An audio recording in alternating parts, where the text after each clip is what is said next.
Hi, Robert, by the way. Hi, how are you? Hello, everyone. Thank you for joining us at World of Pets podcast. We love having you here on a weekly basis. And we want our pets to live as long as possible, but we want that to be a good quality life. So, to that end, we on this podcast explore all things about pets and animals so that we can have them around for a long time, but they are living a quality life. So, again, thank you for joining us. Take it away, hosts. Welcome to the World of Pets podcast. We have got a wonderful topic tonight, how dogs learn and the truth about dog behavior. We have a brand new guest, Robert Kaizer, but I want to welcome in Anthony, the great Anthony, by the way, to this. And let's talk about a little bit about Canine Friends and Foundation. Canine Friends Foundation? Yeah, we started, the foundation started about a year ago. I retired from engineering and bought about 7.5 acres out here in Tucson. We're very close to the Arizona Sonora Desert Museum. We have 2 buildings where we are currently housing our rescue dogs, and the accommodations are very nice. They're cooled in the summer, heated in the winter. We have taken in a lot of dogs that had some really severe behavioral issues, which would have prevented them from being adopted at the shelter. They would have eventually been euthanized. And then we train them. We do a kind of a 3-pronged training. EIO is what I call it: engagement, then impulse control, then obedience. And obedience kind of flows through the first 2 anyway. And then we analyze them. We do an evaluation, and most of them are adoptable. We have a couple that I don't feel could go into a home, so they're sanctuary dogs. And we get along fantastic, but I would say they're a little touchy. So it would be a very special type person that could handle those particular dogs. Not suitable for a family, that kind of thing, but still well trained and quite sweet. But we have several that are available. A lot of them are pit bulls. We have done a lot of work with German Shepherds and Australian Shepherds, and really mostly all breeds. And we do offer training as a way to subsidize the rescue. We have a county corso coming in April for service dog training. Okay. From a good friend of mine who I adopted a Dogo Argentino out to several years ago, and that dog became his service dog. And he needs a large dog. He's in his 80s, so he needs a dog that if he falls, he can pull himself up with. And so this dog is now about 6 months old, or will be in April. And it's female, and she's about 70, 80 pounds now. So she'll go about 100 pounds. And she'll come in for complete training, including recall. And the service part will be so she'll allow him to grab her and use her to help him get up. And things like he can grab her and she'll walk maybe really slow so he can start getting his legs underneath him. And then if he says, hold on, the dog will stop and then go. Stuff like that for him. So we do offer training. So that'll be a board and train.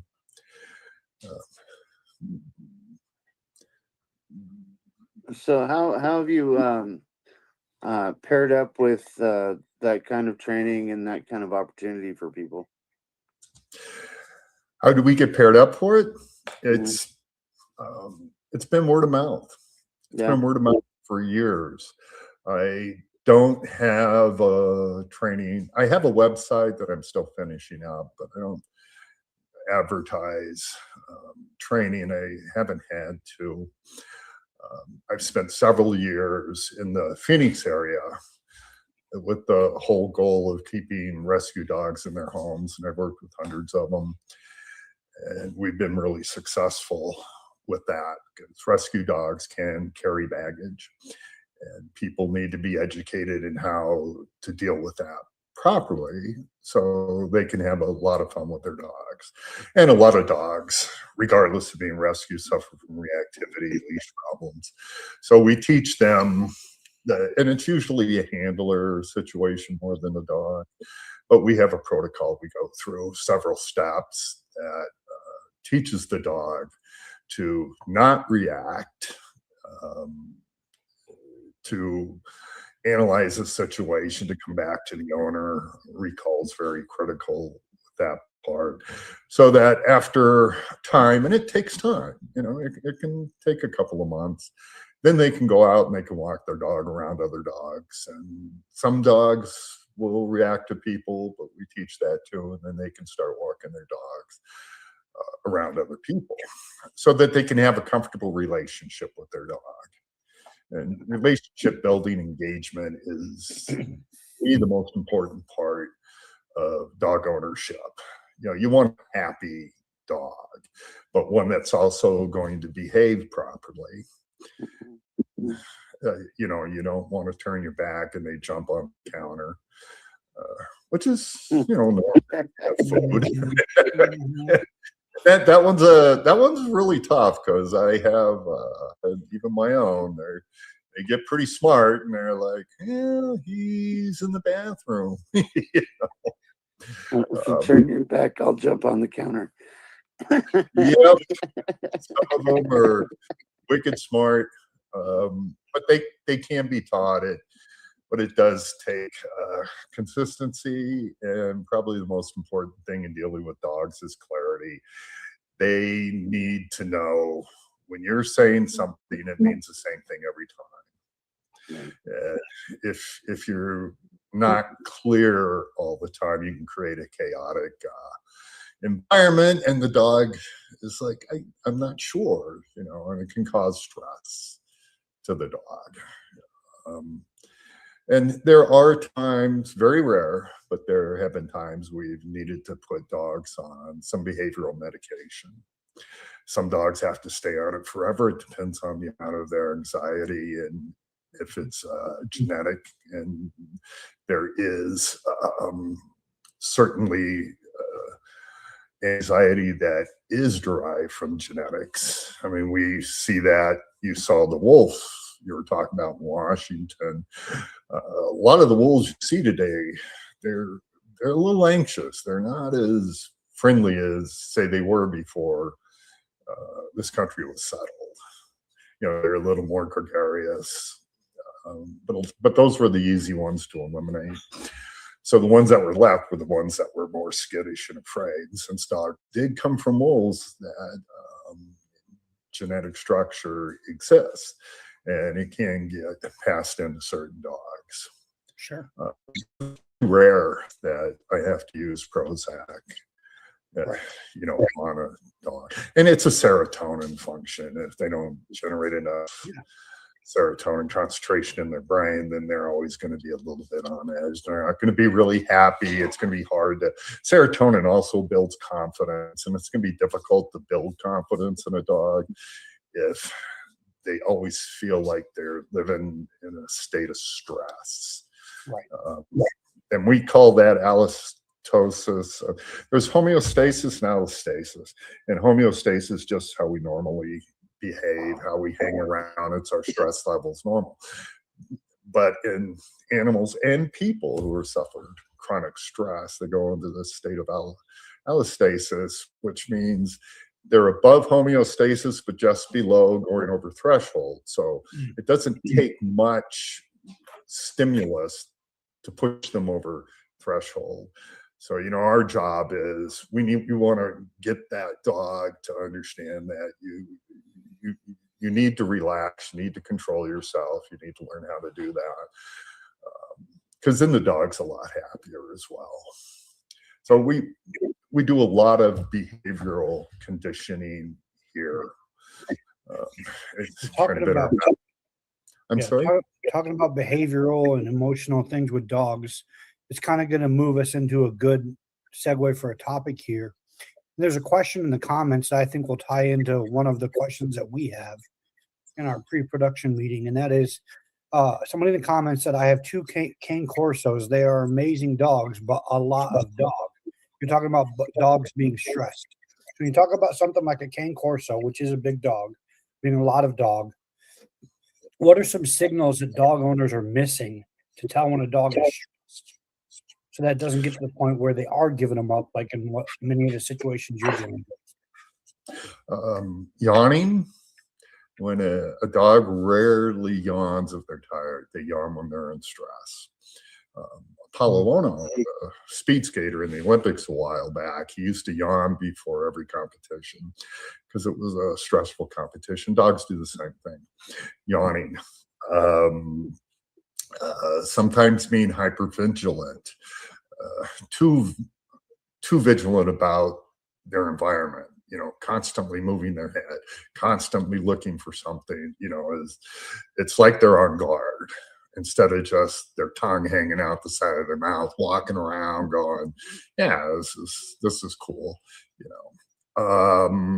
Tails being tucked, and people will know when a tail is tucked when it's wrapped way up under their genitals. You can see that, yeah, clearly that dog's stressed. But there are other signs where the tail is slightly tucked. The slow wagging tail is not a good thing. For example, and another one is that people might think is cute, but it's not. It's really a signal. Is if you've ever taken your dog on a walk, and they'll smell everything hanging around, and they might smell some poop. They're smelling the anal gland secretion on the poop, which contains the pheromones of the dog that left it. And that can tell the dog pretty much everything about that dog, including the dog's stress level. And every now and then you might see a dog smell it and raise one paw. Just raise one paw. And as soon as they raise that paw, that dog's on alert. That dog is smelling something it's not comfortable with. And a lot of times raising the paw is accompanied with the dog scanning the area kind of slowly to see if that animal is still in the area. There's a lot of good videos that show when you're in that show introducing a dog, and when they raise their paw, you want to stop it immediately. You don't want to continue because that dog is on alert, and and once that dog goes on alert, there's epinephrine, norepinephrine, which we used to call adrenaline, noradrenaline. That starts getting secreted, and the blood pressure goes up, the heart rate goes up, and if we allow that to go on more than 4 or 5 seconds, then you start getting a secretion of cortisol. And once you get a large enough concentration of cortisol, that's the fight or flight hormone, you have a problem. You can't train or communicate with that dog at that point. So you need to remove the dog from the area and give the dog time to settle. Cortisol has a 3-hour half-life. So depending on the concentration that once allowed the dog to reach, that's going to tell you how much time you have to give the dog away from these distractions to settle down and and be in a position where you can work with the dog, and the dog will understand you and listen to you. And then there are some dogs that they might have their own unique way of saying I'm stressed. And that is something owners usually have to learn kind of on their own. It's possible that a dog, if they get stressed at something, they might run and jump on the couch and lay right next to you, cuddle up right next to you, because that gives them a safety zone. it's not a good thing to have happen because the dog can start to resource guard the human, and we Yeah. don't want that to occur either. So there's a so those are some of the things that I think people should watch out for. The ears are interesting. Dogs will perk their ears up, but it doesn't necessarily mean they're stressed or becoming aggressive. They're just analyzing the sounds that are coming in.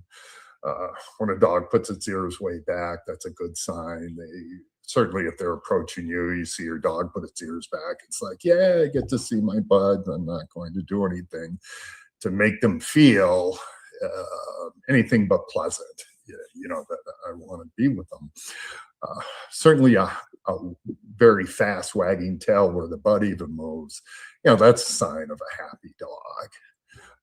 But the slow moving tail, that's something to be a little worried about. Certainly focus. If a dog starts to focus on something, that's another thing, because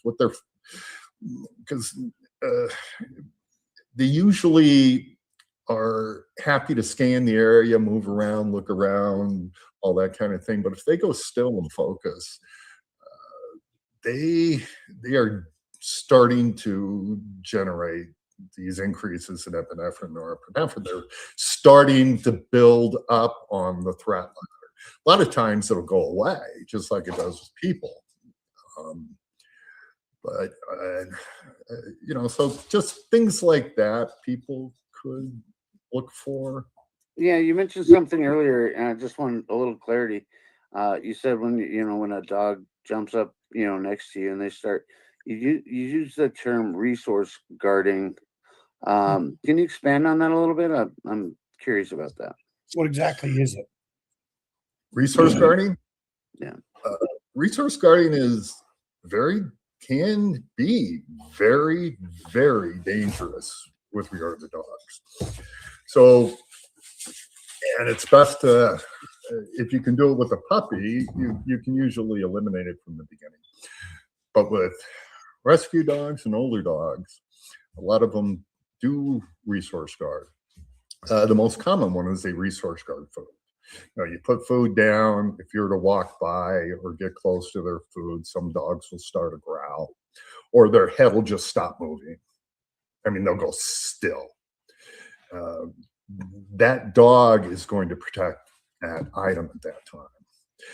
There's resource guarding toys. These are my toys. The worst things that dogs resource guard, as far as what we would call a toy in a sense, are any kind of a bone or a chew bone or something like that. A lot of kids have been bit because they want to grab the bone and throw it, and they go to grab the bone, and the dog is, this is my bone.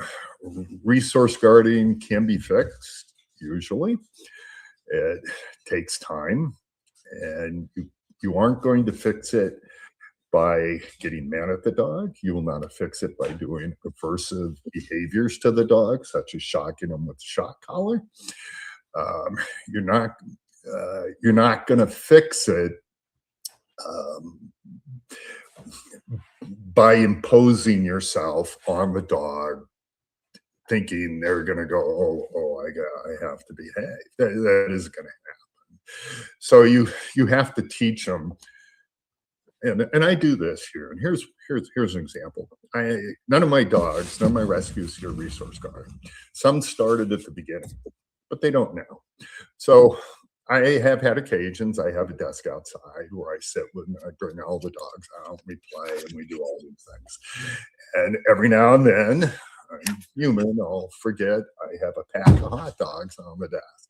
And I'll get up to say, go in, and I'll come back out. I'll get some water or something, and the hot dogs are gone, and I go over and the dogs has hot dogs. And so what I do in that case is they do know that they have to allow me to take the hot dogs, and I take the hot dogs, but I don't completely eliminate from them. I will take the hot dog and the package of hot dog, and I'll reach in and I'll break a little piece off after they've given it back to me, and I'll give them a little piece. So they're not losing it. They're getting something, but they're not guarding it. If all I did was took it away, yelled at them, one day they're going to go, oh, well, I'm not giving it back because I'm not going to get anything. Drugs, people, we all work on a reward system. We go to work, we get paid. We get paid once a week, we get paid once a month, however, but we get paid. And that's a continuous reward. Right. And we all work on reward systems, whether it's a pat on the back, playing a game, and dogs do too. But we have to manage the rewards properly. So that's, I do have a dog here. He's in my house. His name's Booker. He bit 5 people before I got him, and all of it was resource guarding. Now, Booker was a strange case. Booker, it wasn't just food or toys. Booker would get into a state of mind where he'd resource guard a piece of paper. And you go up next to him and the teeth are out, it's a piece of paper. So what I wound up doing with Booker, because I couldn't trade him, I couldn't say, give me the bone and I'm going to give you, say, this piece of steak. And then you give him the piece of steak, you take the bone. And then you can kind of give the bone back to him. And you give him a piece of steak. In other words, you keep going back and forth to teach him that I'm taking the bone, but you know what? You can get it back. Don't be afraid. You're never going to see it again. Booker wasn't in that scenario. He'd just go into a strange state of mind. So Booker, I put on Prozac, the lowest dose, and over about 9 months, that pretty much is completely abated. I'm not going to say the behavior's gone extinct, but it's close. During that time, it was a couple of months he'd started, then it was 3 months he'd started, and this has been a couple of years now with him. So I am weaning him off the Prozac. Before that, when I started to wean him off that little bit, it would recur quickly. So, part of the thing, if you want to extinct the behavior in a dog, you can't allow them to self-reward themselves by continuing the behavior. Resource or dog reactivity, if they continually react, they'll just continue to react more and more. So, one has to, there's a nice protocol one can go through to eliminate that behavior. Very good. So well, yep. Robert, so that we can move on to another point, because we're going to run short here on time. We definitely want to have you back on. But we want to talk about rehabilitation of an abused or disabled animal. What is your take on that? What is involved in that process? Rehabilitation of abused animals is very difficult because a truly abused animal is not the dog that goes and hides in a corner. It's not the dog that, if you approach, starts going into submission. An animal that has truly been abused, and I've dealt with a lot of them, they'll act pretty normal, but given the proper trigger, they can turn very quickly into a very aggressive animal. So that I deal with and again in a very gentle manner. I don't use aversive techniques on those animals. I don't put a prong collar on them and yank them. I don't put a shock collar on them and shock them when they misbehave. That isn't going to work. It's going to make it worse. And it takes months for an abused animal. I have worked with blind dogs and deaf dogs. I have a deaf dog here. They're pretty easy to work with.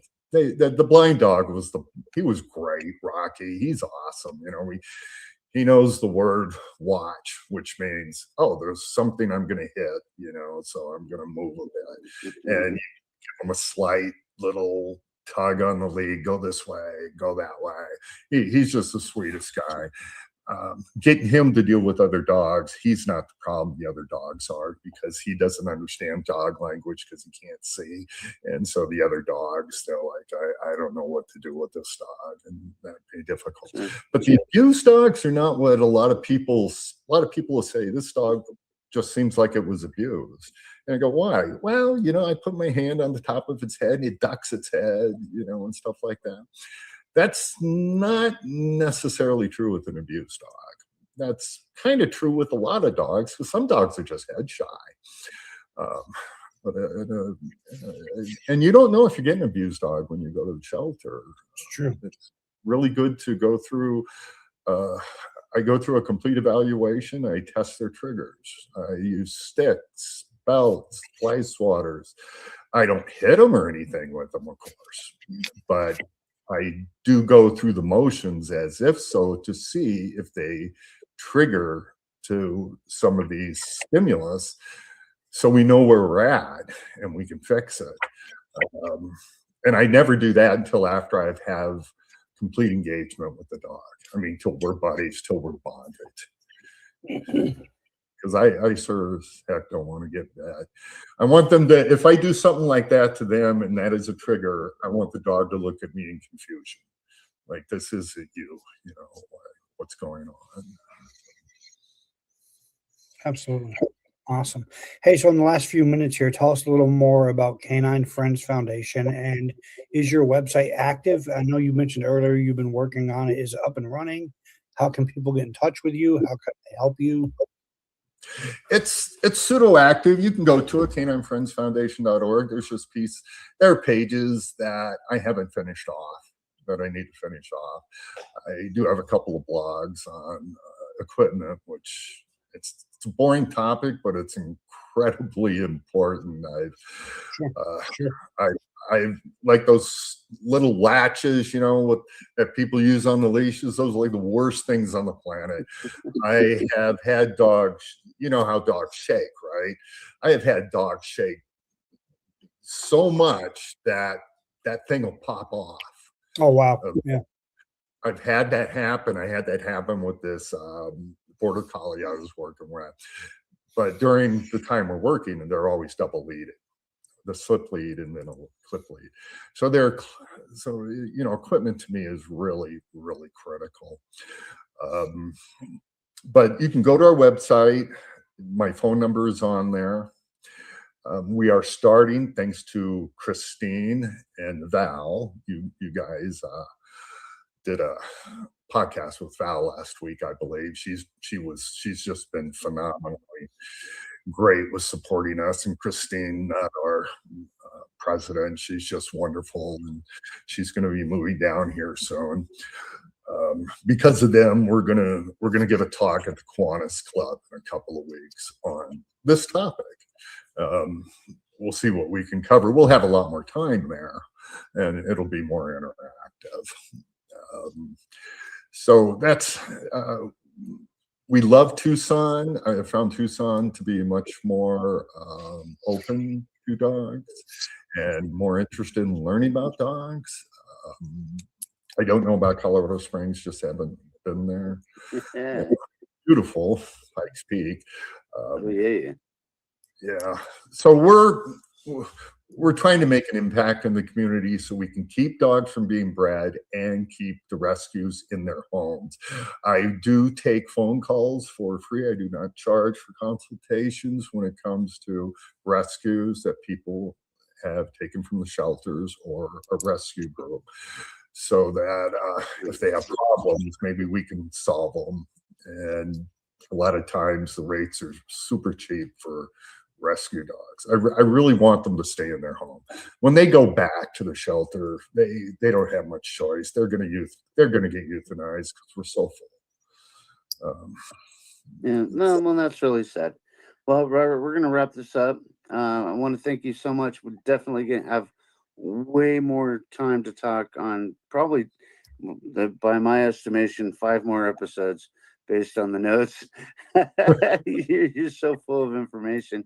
We really love it. But thank you for being on tonight, Anthony. It's wonderful to see you. Definitely going to be doing a live with you tomorrow. But in the meantime, go to debspets.com. That's debspets.com. And you can support this channel there. Just hit a thumbs up, a like, and a share. Leave a comment. That helps our metrics, gets the word out there.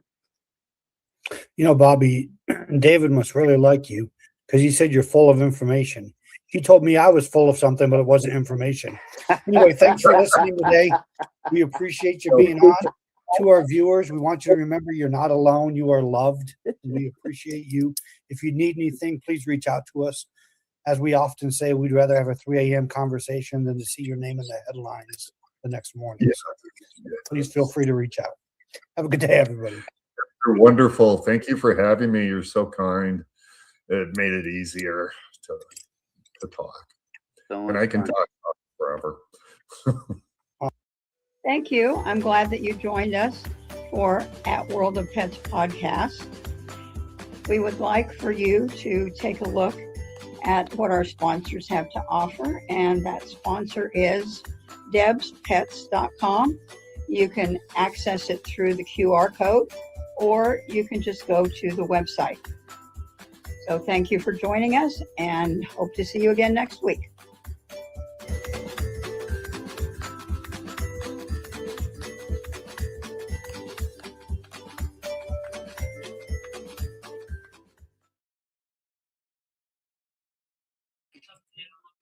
Great job, guys.